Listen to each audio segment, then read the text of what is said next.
votre émission priante chaque jour de carême.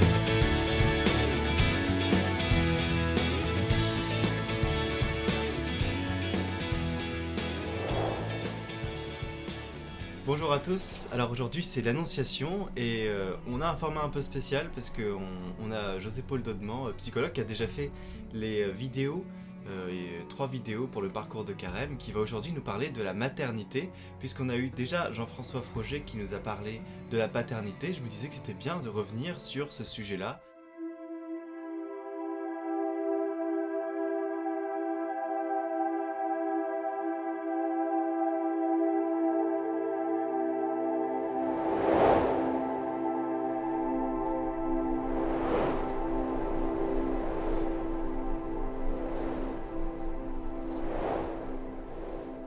Et donc on va parler de la maternité de Marie, qu'on va mettre en lien avec la première mère qui est Ève. Et voilà, donc on va commencer. Alors ce beau texte de l'Annonciation, qui est d'abord le salut de l'ange à Marie, il lui demande aussi d'être sans crainte, donc voilà, on est apaisé, et il lui dit qu'elle va concevoir et enfanter un enfant qui sera appelé Fils du Très-Haut. Et alors c'est absolument extraordinaire, c'est que Marie, déjà bon voilà, elle est certainement très impressionnée, mais elle répond, mais comment cela va-t-il se faire ?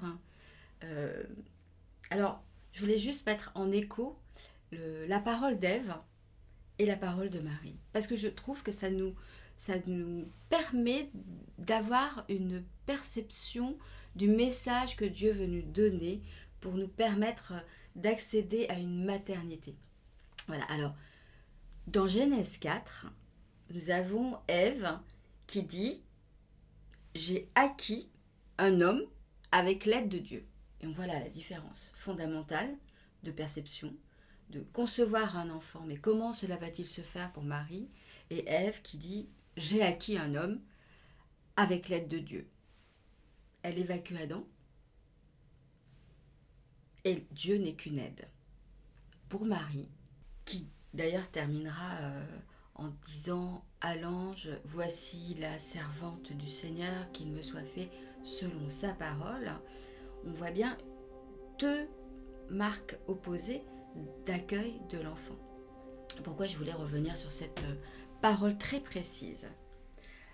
Parce qu'en psychologie, on a vraiment affaire à cette perception de la conception et de l'enfant. En psychologie, on parle de sujet et d'objet. Notre quête, c'est de devenir sujet, d'être une personne à part entière dans ce monde, en relation avec les autres.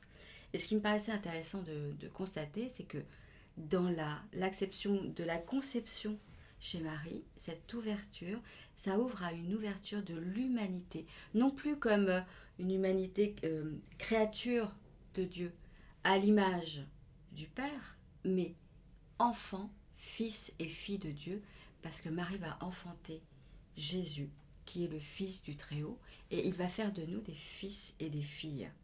On en parlera un petit peu peut-être la prochaine fois. En tout cas, je voulais juste montrer l'importance de cette conception de l'enfantement, de dire on dit parfois j'ai un enfant, mais on devrait dire j'ai mis au monde un enfant. Et du coup, comment ça se met en perspective pour les femmes qui, comme Ève, qui considèrent leur enfant comme, pas comme objet, mais presque, voilà, en disant j'ai conçu un enfant, ou alors j'ai acquis un enfant, et les femmes qui, comme Marie, accueillent ce don et qui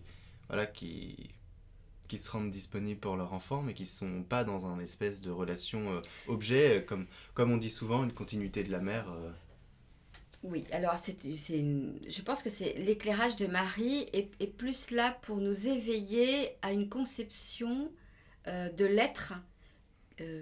Vous savez, pour avoir une fraternité, il faut qu'on ait un père et une mère. Et donc c'est pour ça qu'on dit que Marie est la nouvelle Ève.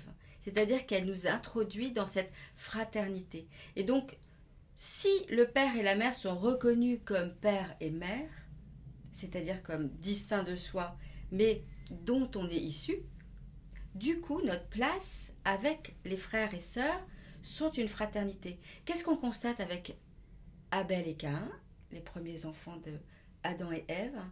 C'est qu'il y a la jalousie. Il y a l'opposition. Caïn va aller jusqu'à tuer Abel. Vous voyez, ça a des conséquences, mais plus dans la cellule familiale père et mère qui nous introduisent au monde et qui nous ouvrent à une fraternité,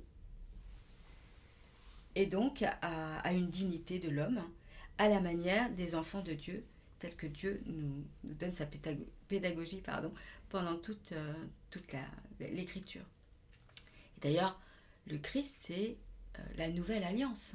Et la matrice aussi, c'est ce que disait Jean-François Froger, j'ai bien aimé, sur la matrice de Joseph, Marie et Jésus. Matrice, et on appelle d'ailleurs la Sainte Famille. Et du coup, comment on sait aujourd'hui, parce que ce qui nous intéresse aussi, c'est les personnes qui souffrent de ça, aussi bien les enfants que les mères, comment on sait que l'enfant, il est disposé comme une prolongation de la mère, voilà, qui n'a pas été accueilli comme il fallait? Comment on le sait aujourd'hui dans la relation, comment ça s'exprime dans la relation mère-fils? Déjà, il faut quand même relativiser les choses dans le sens où on fait tous un peu comme on fait par rapport à la manière dont on a vécu, notre mise au monde propre, la mise au monde de notre conjoint. Enfin voilà, tout ça c'est une alchimie très particulière. Il n'y a pas de faute de la mère ou faute, voilà, il faudrait quand même différencier. Ce qu'on constate, c'est qu'il y a parfois des failles, des défaillances, mais qui sont soit transmises, soit par des traumatismes. Enfin voilà, il y a plein de choses qui rentrent en ligne de compte. Et là où on voit que quelque chose ne va pas, c'est quand on souffre. Quand on souffre dans la relation. Maintenant on a la possibilité de consulter, on a la possibilité de s'interroger. Et c'est bien aussi de faire le distinguo entre psychologie et foi. Moi, j'ai toujours pensé que si le Seigneur nous a donné une intelligence, c'est pour aussi qu'on puisse la mettre à l'œuvre, et que la science de la psychologie et de la psychanalyse c'est une science pour vraiment aider et accompagner les personnes avec des problématiques psychiques et la foi c'est autre chose. Moi je crois pas qu'on peut avoir foi en la psychologie.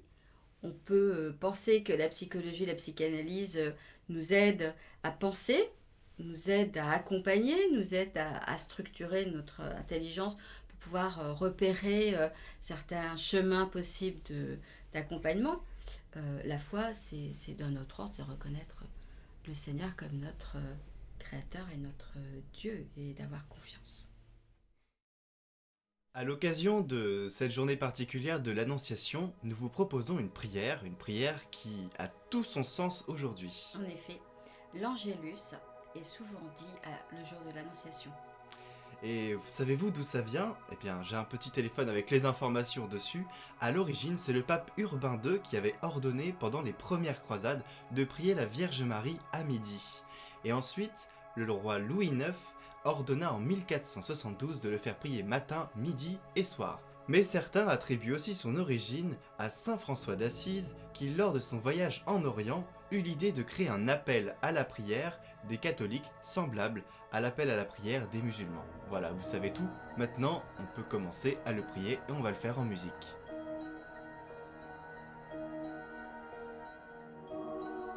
L'ange du Seigneur apporta l'annonce à Marie.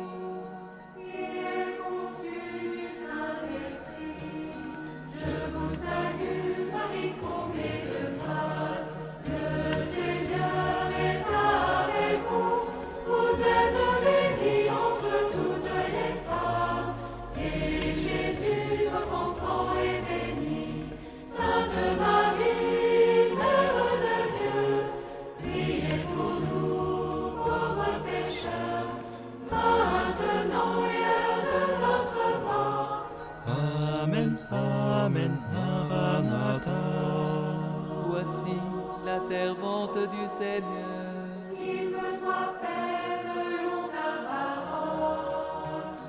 Je vous salue, Marie, comblée de grâce.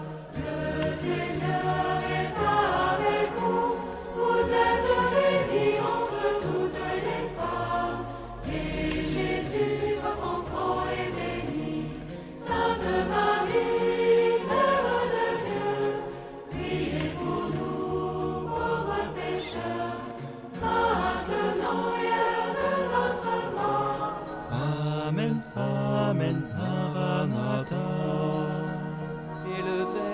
s'est fait chair.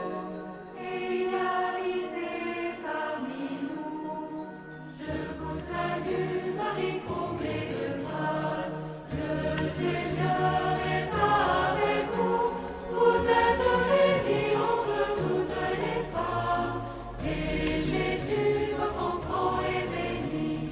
Sainte Marie, Mère de Dieu, priez pour nous, pauvres pécheurs, maintenant et à l'heure de notre mort.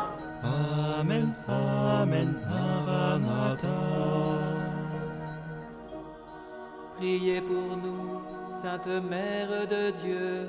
Afin que nous soyons rendus dignes des promesses du Christ. Prions. Que ta grâce, Seigneur notre Père, se répande dans nos cœurs. Par le message de l'ange, tu nous as fait connaître l'incarnation de ton Fils bien-aimé. Conduis-nous par sa passion et par sa croix, jusqu'à la gloire de la résurrection. Par Jésus, le Christ, notre Seigneur.